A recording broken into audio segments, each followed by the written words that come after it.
Assalamualaikum warahmatullahi wabarakatuh. Alhamdulillahirabbil alamin. Allahumma sholli ala Muhammad wa ala ali Muhammad. Rabbi sholli sadri wa yassir li amri wa hlul 'uqdatam min lisani yafqahu qawli. Amin. Amma ba'du. Yang sama-sama kita hormati Ketua Ormas dan Aksi Rakyat Kabupaten Batang, Pak Tahrir yang sudah tidak asing lagi, dan Pak Wakil ini Pak Bambang SBU, ini tetangga. Biar saya simpangkan kira-kira ngantuk enggak gitu. Ini tetangga di saya di Sidoarjo. Beliau kalau dakwah sering ke daerah saya di Paguyuban. Juga Pak Harun sebagai sekretaris, dan bapak-bapak ibu-ibu sekalian, para sepuh, para tokoh, ketua DPC dan jajaran Kabupaten Batang yang insya Allah semuanya sehat dan dirahmati Allah Subhanahu wa Ta'ala. Pasti kita akan menyampaikan puji syukur hanya kepada Allah karena pagi hari ini diberi kesempatan bisa bersilaturahmi dalam rangka rapat kerja DPD Kabupaten Batang. Jadi rakercap cabang DPD Kabupaten Batang yang alhamdulillah terselenggara pada Ahad 26 Oktober 2026, menyusul setelah kemarin acara di Pokopoli di Jawa Tengah. Yang mau saya pamerkan di Mas Anies sudah saya sampaikan dari malam. Besok Mas Anies akan saya pertemukan dengan jajaran Batang yang sudah terbentuk 100%. Tapi qadarullah-nya rencana manusia beda dengan rencana Allah. Dan sudah malam sudah saya sampaikan karena saya dari siang sudah mengikuti kegiatan beliau sampai di Kendal. Pagi-pagi beliau saya tak datang pagi biar bisa berkomunikasi dengan ketua-ketua DPD yang sudah Bunda sampaikan. Saya cari kemana ini Batang, rupanya di Alas Roban mungkin jalannya terlalu menurun, jadi tidak berani cepat gitu ya. Jadi agak terlambat sampai di sananya. Ditanya Mas Anies lagi, mana ya Batangnya Bunda? Nggak tahu ini kok belum kelihatan, saya bilang gitu. Tadi agak terlambat, tapi alhamdulillah pas acara pelantikannya penjenengan sudah pada rawuh semua. Ini bersyukur sama Allah. Jadi manusia itu tetap bersyukur, biar terlambat asal selamat, katanya Pak Tahir. Bapak Ibu sekalian yang saya hormati, jadi ada sedikit perubahan untuk kita menjalankan ikhtiar. Saya sampaikan ikhtiar karena semua ini kita lakukan hanya sebagai manusia, itu hanya ikhtiar. Semua ketetapan ada di jalan Allah. Contoh pada saat pemilu kemarin, ikhtiar kita sudah luar biasa, tapi Allah belum berkehendak, yang jadinya menang bisa jadi tidak menang. Tapi apakah sebagai orang yang memang menginginkan kebaikan tidak boleh lemah, kita tetap punya semangat. Mungkin yang perlu saya sampaikan di sini, kemarin berdiri organisasi masyarakat gerakan rakyat.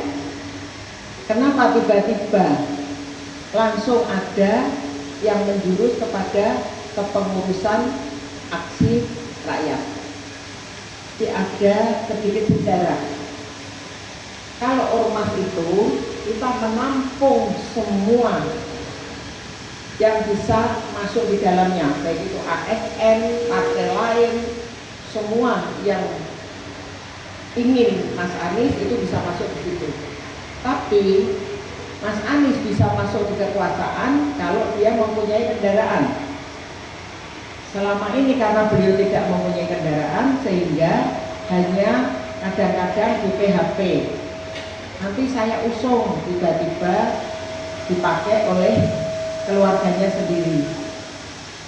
Nah, hal-hal yang sudah terjadi kemarin, kita akan membuat satu kendaraan yang nantinya bisa dipakai untuk Mas Anies melaju. Walaupun tidak menutup kemungkinan hanya satu dari partai kita saja, tidak. Kita tetap berkoalisi, kita tetap membersamai partai-partai lain. Tapi minimal kalau kita punya kendaraan sendiri, kalau mau pergi kemana-mana itu kan minimal elek-elek kan duit kendaraan. Misalnya saya punyanya Suzuki Carry, keluaran tahun 85, tapi sehat, tidak masalah. Kalau mau ke Semarang tiba-tiba Pak Tahir bawa HIS, monggo tak bawa, alhamdulillah. Seandainya saya ditinggal kan saya bisa berangkat sendiri karena mempunyai kendaraan. Itu latar belakang kenapa tiba-tiba yang di aksi rakyat yang didahulukan. Yang kedua yang saya sampaikan di sini, bahwa pada tanggal 21 Juli 2025 kemarin itu sudah terbentuk notaris untuk partai. Tahapannya dari notaris nanti ke Kementerian Hukum HAM. Dari Kementerian Hukum HAM nanti kita deklarasikan. Nah, untuk maju ke Kementerian Hukum HAM harus mempunyai struktur sampai tingkat DPC. Itu di Indonesia 38 DPW, provinsinya ada 38. DPD-nya ada 400 sekian ya, 400 berapa itu, dan minimal dari DPD itu 75% dari 400 itu, yaitu 300 sekian. Itu harus sudah terbentuk. DPC-nya 50%. Makanya saya mengucapkan selamat untuk Kabupaten Batang yang telah terbentuk di 15 kecamatan di Kabupaten Batang ini. Tepuk tangan mungkin untuk Kabupaten Batang. Yang sudah 100% itu Batang, Pati ya teman-teman ya. Batang, Pati, Magelang, Tegal. Yang sudah 100% ada 4 kabupaten kota, Batang, Pati, Magelang, Tegal, kota Tegal Pak, kota Tegal juga. Tapi yang lainnya kayak Blora itu hanya tinggal 3, mungkin sudah proses lah, insya Allah bisa terbentuk. Nah, bagaimana untuk di DPW sendiri? Nanti di DPW ini kita mengambil kepengurusan itu tidak hanya orang-orang di Semarang. Kita ngambil tokoh-tokoh ex-Karsidenan, ada 6. Jadi di sini nanti insya Allah di dalam koordinasi dan kendalinya, walaupun tetap dengan DPW, tapi ada yang akan menjadi kepanjangan tangannya, yaitu Dr. Agus Gunawan. Itu beliau dari Pemalang, mungkin Pak Zaini kenal baik itu. Itu beliau dulu anggota DPRD PKB 2 periode, pernah jadi anggota PDI, pernah jadi anggota DPR RI dari PKS. Nah, beliau sekarang mualaf, sadar kembali bersama kita. Jadi sekarang insya Allah di sini banyak yang mualaf, banyak yang sadar untuk bersama-sama kita gitu. Nah, kalau sudah ada koordinatornya, komunikasinya bisa enak, gitu loh. Jadi ke depan kita akan melakukan seperti itu. Nanti apabila ada pertanyaan-pertanyaan yang membuat penjenengan itu masih ragu, masih galau, apa ini benar atau tidak, karena saya banyak mendapat telepon juga, baik dari Pati, dari Batang sendiri, juga dari daerah-daerah lain. Kok kita suruh mengumpulkan KTP, nanti mau dipakai apa? Saya paham, karena sekarang mengeluarkan KTP itu riskan sekali nih. Nanti kalau saya pakai saya untuk pinjaman online kan berarti kan gitu ya. Tapi insya Allah ini fotokopi KTP ini memang betul-betul kita gunakan untuk nantinya kita bawa ke Kementerian Hukum HAM, termasuk nomor teleponnya. Karena nanti kalau misalnya di sini ada Pak Harun masuk ke sana, tiba-tiba Kementerian Hukum HAM telepon Pak Harun.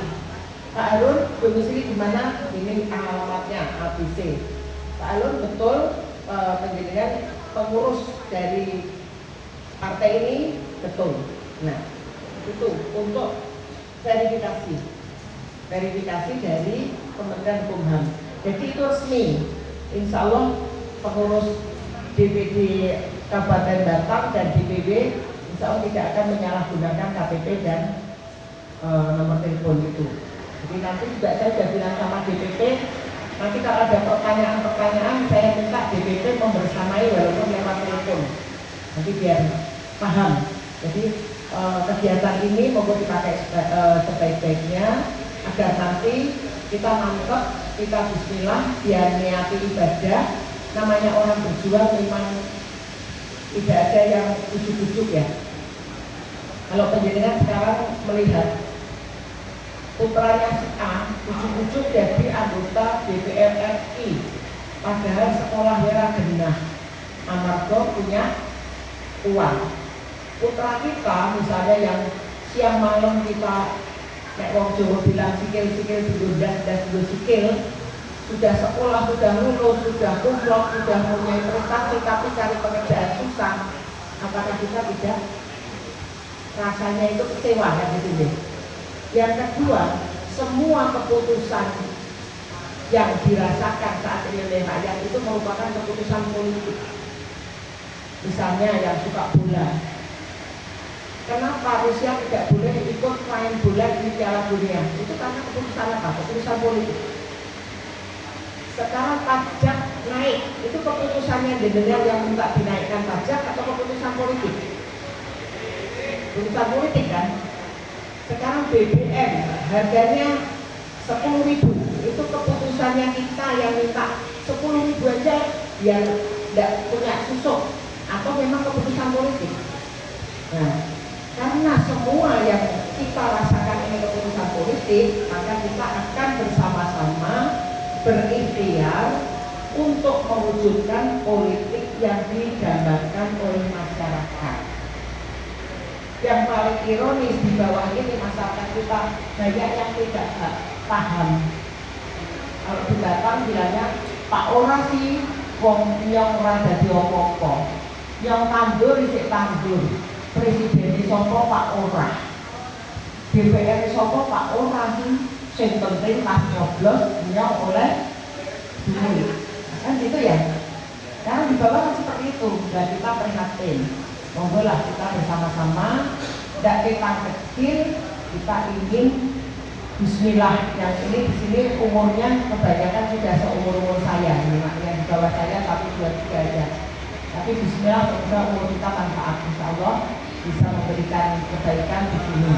Jadi saya ucapkan selamat sekali lagi untuk datang, dan nanti apapun yang akan dibahas di sini saya hadir bersama. Ini ada wakil sekretaris, ini Mbak Bibi Novi, ada juga Dewan Pakar, ini Ibu Ida Chandra, ini dulu kepala sekolah di sekolah elit di Semarang juga. Jadi yang tadi aku sampaikan yang ada di DPW itu semuanya depan belakangnya itu panjang-panjang. Kalau saya di belakangnya juga ada ininya, ada SP-nya. Tapi SP-nya apa sudah mulai sudah pamer gitu. Jadi kalau saya kesannya itu semakin tua. Tapi kalau tidak yang tua yang jalan belum ada yang mandiri. Jadi bismillah aja lah, betul-betul umur kita itu manfaat.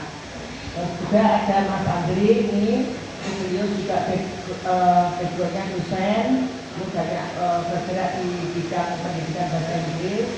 Mas Bambang itu wakil bendahara kita di DPD, dan ini bagi-bagi tugas, ada yang ke Brebes, nanti di minggu besok juga ada yang ke Kudus dan ke Boyolali. Jadi kita alhamdulillah bisa ke sana kemari dengan apa? Dengan niat baik. Tidak ada yang membiayai satu rupiah pun dari DPP sekalipun. DPP sendiri mereka juga kebersamaan seperti di Batam. Di Batam sudah luar biasa kebersamaannya komplit itu, ada wajib, ada kacang, ada emping, ada segala macam. Jadi tanpa ini pun kalau niat baik kita, insya Allah kita berkata pada pejuang-pejuang sebelum kemerdekaan. Mereka dengan keterbatasan tempat, keterbatasan kendaraan, keterbatasan makanan, minuman dan lain-lain, tapi tetap semangat. para veteran-veteran kita itu semangat untuk memerdekakan. Nah kita sekarang semangat untuk menuju politik yang merdeka. Politik yang merdeka. Jadi kalau politiknya tidak merdeka, dikerjakan oleh 1, 2, 3 orang. Saya tadi ngatur nuwun, tadi Pak Tahir bilang ini ketua DPC ditulis saja yang kandungan tempat seperti ini.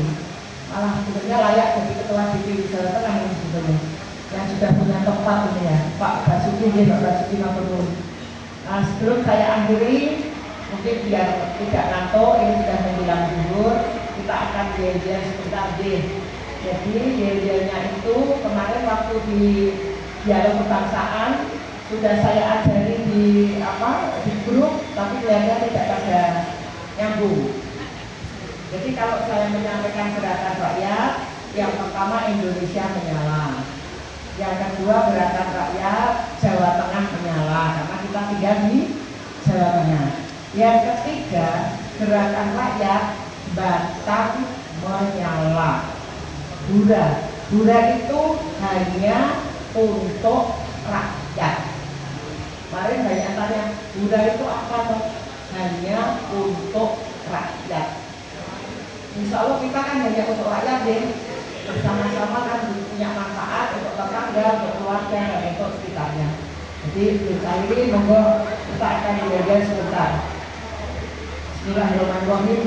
Gerakan rakyat Indonesia menyala. Gerakan rakyat Jawa Tengah menyala. Gerakan rakyat Batang menyala. Hura. Diulangi sekali lagi ya. Gerakan rakyat Indonesia menyala. Gerakan rakyat Jawa Tengah menyala. Gerakan rakyat Batang menyala. Hura, hura, hura. Yes. Alhamdulillah dari saya. Assalamualaikum warahmatullahi wabarakatuh.